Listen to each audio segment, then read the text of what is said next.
बिस्मिल्लाहिर्रहमानिर्रहीम। अस्सलाम वालेकुम रहमतुल्लाह। मैं हूं हकीम अब्दुल बासित। आज की हमारी टॉपिक है ख़ारिश यानी कि स्कैबीज़। ख़ारिश क्यों आती है? बुनियादी वजह यह होती है, ख़ारिश स्किन इन्फेक्शन होती है।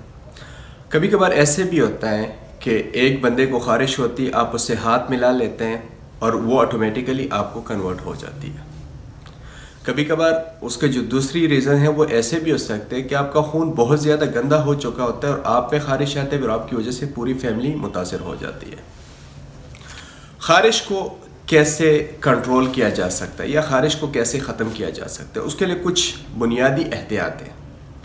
एक तो ये होता है कि आपने रोज़ नहाना होता है नीम गर्म पानी के साथ। जैसे आजकल का मौसम है, अगर ये मौसम गर्म होता जाता है दिन ब दिन, तो आपने फिर फ्रेश पानी से नहाना होता है।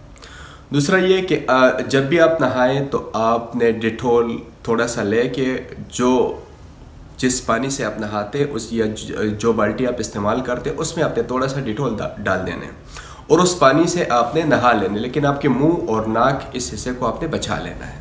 ठीक है, मतलब आपने कुली नहीं करनी, वो पानी आपने मुंह में नहीं डालना, नाक में नहीं डालना, आपने उससे नहा लेना है, गुस्ल नहीं करनी। ठीक है, उसके अलावा रोज़ आपने कपड़े चेंज करने होते हैं। रोज़ आप अपने कपड़े तब्दील क्या करें, ठीक है, चाहे मेल हो चाहे फीमेल हो, दोनों की बात कर रहा हूँ। आपका जो तौलिया होता है आपने रोज़ उसको धूप में डालना होता है और आपका जो बेडशीट होता है, जो आपके लिहाफ का कवर होता है, उसको भी आपने उस पर डालना होता है, धूप में डालना होता है। और आपके जो कपड़े हैं वो भी आपने रोज़ के रोज़ आपने चेंज करने होते हैं, धूप में डालने होते हैं। ये तो कुछ एहतियाती तदाबीर हो गई।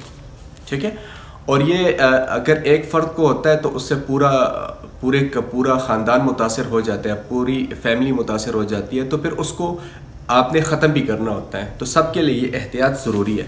फिर एक देसी नुस्खा बता देता हूँ। उसमें ये होता है कि अगर आपके ब्लड में कुछ ऐसी चीज़ें शामिल हैं, कुछ फाजिल मादे शामिल हैं जिसकी वजह से ये ख़ारिश नहीं जाती, तो आप फिर वो इस्तेमाल करें। कभी कभार ये एलर्जी की सूरत भी होती है और आप जितनी खुजली करते हैं तो आपको मज़ा देते हो। कुछ कभी कभार तो ऐसे भी होता है कि लोग अपना स्किन उतार देते हैं, अपना जो स्किन होता है इतना उसको मतलब खुजला के वो स्किन उतर जाता है, तो फिर बहुत क्रिटिकल सूरत हाल में हो जाती है ये, और फिर उसकी एरिया मालूम नहीं होते। और ये जब आप गर्म हो जाते हैं, स्पेशली जब आप लिहाफ में होते हैं, कंबल में होते हैं, तो उस वक्त ये ख़ारिश बहुत ज़्यादा शुरू हो जाती है, बहुत ज़्यादा ख़ारिश होती है।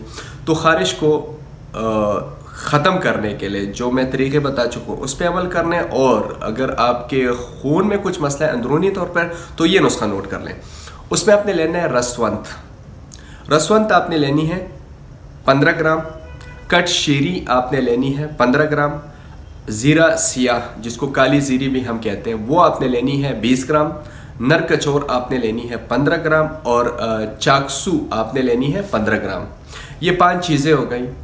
ठीक है, किसी भी हर्बल स्टोर, किसी भी पंसार स्टोर से आसानी से मिल जाती है और इतनी महंगी भी नहीं है।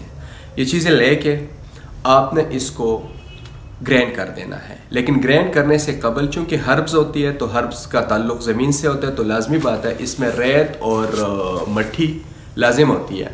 तो उसको साफ़ करें, पहले अपने हाथों से साफ़ करें, फिर उसको ग्राइंड करें। जब ये पाउडर बन जाएगा तो आधी चाय का चम्मच बच्चों के लिए सुबह शाम, बड़ों के लिए 1 चाय का चम्मच सुबह शाम ये आप खिलाएं। इंशाल्लाह ख़ारिश जो है मुस्तकिल तौर पर इंशाल्लाह ख़त्म होगी और नॉर्मल हालत में आ जाएंगे। ये तो खाने का नुस्खा हो गया, और जो दूसरा नुस्खा है वो आपके रोज़मर्रा के एहतियात का है। ठीक है, जिन्होंने हमारे चैनल सब्सक्राइब नहीं किया उनसे रिक्वेस्ट है कि हमारा चैनल सब्सक्राइब करें। आइंदा किसी दूसरे वीडियो के साथ दोबारा हाजिर होंगे, तब तक के लिए अल्लाह हाफ़िज़।